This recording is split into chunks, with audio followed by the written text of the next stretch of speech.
folks. It's Eurovision Ireland, and we're back with another review of the songs taking part in the 2024 Eurovision Song Contest. I'll introduce the gang first. We've got Richard. Hi all. We've got Sarah. Hi, everyone. We've got Bogdan. Hi everyone. We've got James. Hi everyone. And we've got me and star of Instagram and TikTok, Staggy. And probably all the media that we don't know about. We know what he's like. The 6 songs we're going to review this time are loosely Benelux and Central Europe. Loosely, it's an interesting mix, as you'll find out as we move on.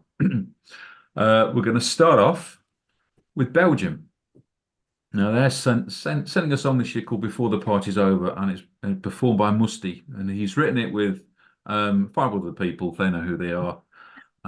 This song is being performed in the second semi-final at position number 12. So not a bad draw. Not a bad draw. And to kick this one off, it's over to Richie. Everybody's probably going to say it, but it sounds like a James Bond theme. We can't lie about that. Slow pace to start off with that gradually builds. When it does get going, I can see people bopping in the arena. I seem to be getting all the good songs that have storytelling in them, but it is another good storytelling song. When it comes to the stage performance, because it is slow and gradually builds, I could see Musty being joined on stage by possibly a pair of contemporary dancers for part of it. I'm not sure, but that's just me trying to envisage how it'll be performed. I think it'll definitely make top 10. I think it's one of Belgium's strong years again. So yeah, overall, well done, Belgium. Thanks, Rich. Now, if you've been watching our previous shows, you'll know that we're each going to give each song a score out of 10, which means a maximum available of 50 and a minimum available of a big fat 0. But we can't see anyone really getting a 0, or can we? We'll see. Richard, give this song a score out of 10, please. 9. 9. Okay. I'm going to come to Sarah next. 9. 9. I love it. Okay. And Bogdan? 9. 9. And James? I'm going to be really awkward and give it a 10.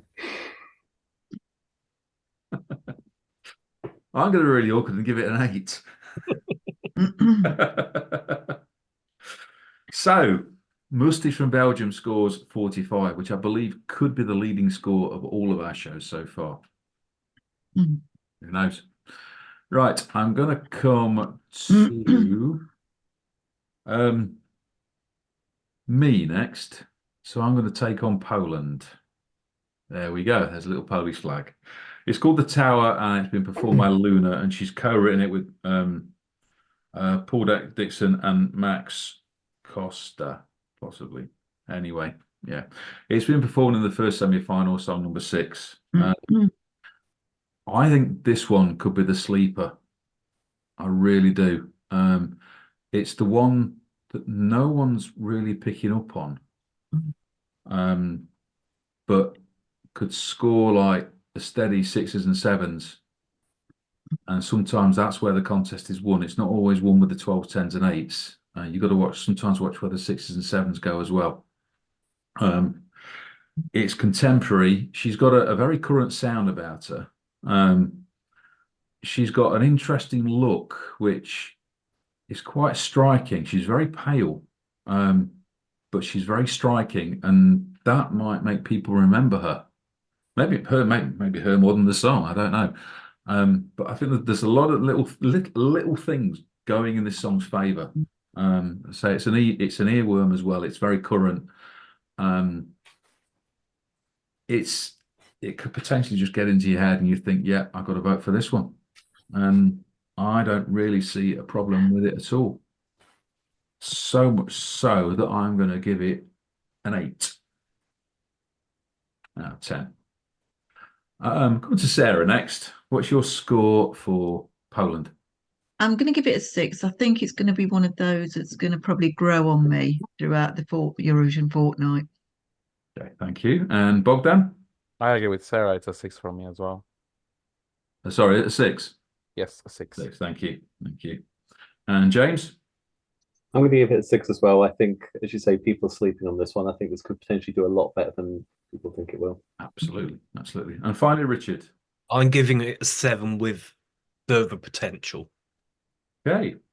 So that scores 33 out of 50. I've got a feeling I'm going to guess which one's going to do the best after this recording, but that remains to be seen. We've still got 4 other songs to review. So next, we're going over to Moldova. Good old Moldova.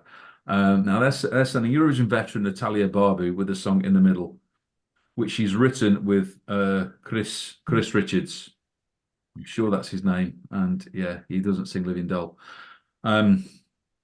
It's been performed in the first semi-final, position number 11, so a middling to late draw for it. Bogdan, what are your thoughts on the song from Moldova this year?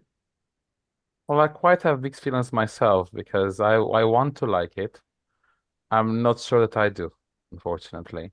The song has a positive message and wishing someone to do well and from the heart and everything. Natalia has a really good voice. She sings the song well. She has the staging set up. Probably that's what we saw on the national final. We're gonna see on the main stage. Is it the right choice? I'm not sure. Definitely is memorable. Unfortunately, it's not one of my favorites this year. So, but I do hope they do well. Thank you, Bogdan. What's your score for it? Well, I'm sad to say, but it's only like a 6, maximum 6. A 6. Thank you. And James? I'm going to give it an 8. I quite enjoy it. I think all the things Bogdan's saying he doesn't like about it, I quite enjoy. Like the staging and the sort of general feel of the song. Okay. And Sarah? I'm going to give it a 5. I don't think it's one of Moldova's best. Okay. And Richard? I'm giving it a 7. 7. Okay. And it's getting a 6 from me. So that scores a steady 32. Now next we're going to go to the Czech Republic, or Czechia, as they like to be called these days. And who are we to argue? The first national final of the season. Cast your minds back to December, early December, when this one took place. And it was won by Aiko, and she's performing a song called Pedestal, which she's co-written under her name of Elena Shermanova Kostabelova and Stephen Ansel. One name's far easier for me to pronounce than the other. You can probably guess which. She's got a slot in the second semi-final, position number 5. And this one's going over to Sarah. Right. Now, I normally enjoy sort of entries from Czechia. And certainly sort of the last couple of years, they've sent some pretty good ones and I have to say pretty varied ones as well. This year, I'm not quite sure what to make of it. And I first heard it, my first thought was, this just sounds like a lot of shouting and then they did the revamp, and now it actually sounds really good. It's almost like a bit of sort of a rock song. Reminds me a little bit of sort of the early sort of the songs from the B-52s, and sort of singers like Lily Allen, sort of really sort of in that mold. Now, my only concern for it is the running order, because I think it's just going to be one of those that people are just going to pass by because it is a song that is a very radio friendly song, and I'm not so sure that it's really a Eurovision song, let's say. So because of that running order and because there's a lot of strong songs this year, I do fear for it, really. I'd like to see them qualify, but I just really fear that there's a lot of strong songs that unfortunately, people are just going to pass it by. Thanks, Sarah. Yeah, because the national final was an awful long time ago. Yeah, and there's a lot's happened since then.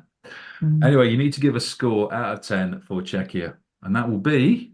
I'll give it a 6. 6. Okay, thank you. Bogdan? I'll give it a 7. 7. Okay, yeah. And James?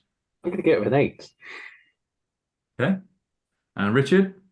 I'm verging on a 6 as well. 6.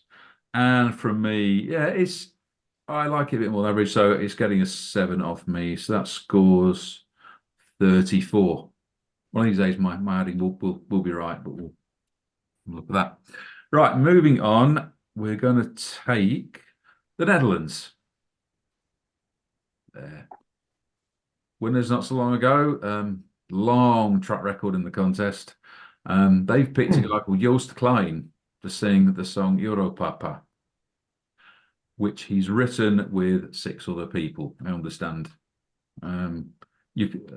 Somewhere online will tell you the names of the other illustrious 6 people that have co-written it. Performing the second semi-final, position number 16. So one of those plum draws on the Thursday night. James, over to you. Oh, goodness me. As we said in a previous recording, Carrier has a lot to answer for. And I feel like this is sort of a direct result of Cha Cha Cha. One of Eurovision Ireland's close friends said that Joost Klein does a lot of songs like this, and this is actually very tame by his standards. So it makes me wonder what on earth the rest of his back catalogue is like. So I'll have to go and check that out at some point. The thing is, in a very similar vein to Carrier, Carrier was very likable. And that's the same impression I get from Joost as well. He's very affable, very friendly, and you just sort of can't help but watch him. When the song starts out, it's got almost that sort of like 90s club riff in the beginning. So you're like, okay, let's see where we go with this. It's in Dutch, which I think is another big thing. You know, the Netherlands singing in a national language. We're seeing more of that, which I think is to be commended. It's all kinds of mental, though. It's brilliant. I mean, the lyrics are a bit all over the place. And I absolutely love that club riff that you get sort of the last 30 seconds of the song. If anyone remembers Scooter from like the 2000s, that sort of like clubbies that like, dun, dun, dun. You get a couple of thousand people going wild to that in an arena in Sweden, and that is going to prove one hell of a visual for Eurovision. It's been rising fast in betting odds the last couple of weeks. I wouldn't be surprised if we see a Dutch win again. I feel like of all the slightly out there songs that we have this year, and let's face it, there are quite a few, I feel like this is the most genuine one out of them. Yeah, I think this could potentially do very well for the Netherlands. Thanks, James. Go on and give it a score. I'm going to give it a 7. 7. Okay. Richard, what's your score for the Netherlands? I like it. I'm going to give it an 8. It passes me by. Completely passes me by, I'm afraid. It's only getting a 4 off me. And that's mainly for the riff at the end. Sarah, what do you think about the Dutch song? What's your score? I'm going to give it a 7. Being objective, it's certainly going to be a stomper sort of a song when it comes to the nightclubs. Yeah, I think sort of it's in semi-final, which is all televoting. So yeah, it's going to get through, isn't it? Yeah. And finally, Bogdan. It makes me happy. I give it a 9. 9. The score's 35. We don't always have to agree on the same stuff. Right, our sixth and final song in this recording. It's the welcome return of the Grand Duchy of Luxembourg. First of all, Luxembourg, welcome back. It's good to see you. And thank you for putting on an excellent national final. It really was a top show. Yeah. I hope you can follow it next year. Anyway, the song Luxembourg picked is called Fighter. Not Firefighter, just Fighter. And it's performed by Tali. Now, it's been written by, if I can read my writing here, Anna Zimmer, Dario Faini, Manon Roniti, and Silvio Lisbon. There we go. Performed in the first semi-final, song number 15, so it's got a plum draw towards the end. And it's back over to Richard. What can I say? But RTL have brought the country back to the contest with a bang. Everything from national selection all the way to what we've got now. You have to applaud this broadcast for everything they've, ploughed money-wise into it. Fighter is a mid-tempo number, so you can see potentially a lot of dancing in the hall, foot stomping. Tali, you can't fault her vocal range is amazing. I can see this being a big stage number. I think RTL have hold back on quite a few things. And when we get to Malmo, I think it's going to be a massive stage show. And I think she's going to be joined on stage with probably 5 dancers and only her singing. I think we're going to be given a few surprises when we get there. Thanks, Rich. Yeah. Yeah. As we keep saying, it's good to see Luxembourg back. And of course, you've got to give it a score out of 10. I'm giving it a 7 with potential to give it higher when we get there. Okay. Okay. Thank you. James, what's your score for Luxembourg? I know you're all going to say this is Luxo nostalgia, but I am giving it a 10. It was my favourite till Austria, sort of bumped it down into a very close second. Bogdan, what's your score? A 7. 7. Okay. And Sarah? 8. I really like it. An 8. And from me, I'm also giving it an 8. Luxembourg have come back with a bit of a bang there. So they score 40. You'll see the scores somewhere on the screen, so you can work out how we scored all the 6 songs in this recording. Right, as ever, the question, and I'll quickly go around the room: is there a potential winner out of this 6, or is there going to be a classic that we could be hearing in years to come? I'll start with Richard. I think there's a potential winner, and there's definitely some classics in there. But I think it all depends on how the public vote in the semi-finals. Okay, thank you. James? I see definitely one potential winner. 2 dark horses, I think, could sneak in and take it. Classics, I'm not so sure. I think Luxembourg, by the fact it's coming back, may be a classic, but wait and see. Yeah, thank you, James. Bogdan, what are your views? We could definitely have a winner from this lot, and some classics too. Thank you. Sarah? I see 2 potential winners and 1 top 5. Yeah, that about sums it up. I can easily see one of these songs winning that I like, and then there's one of these songs winning that I have other views on.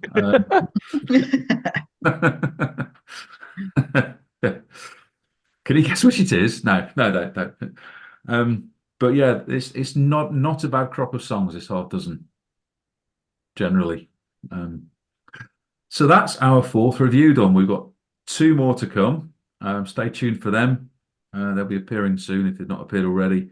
Tell us what you think. Do you agree with our views? If you don't, tell us that as well. So it's going to be goodbye from Sarah. Bye, everyone.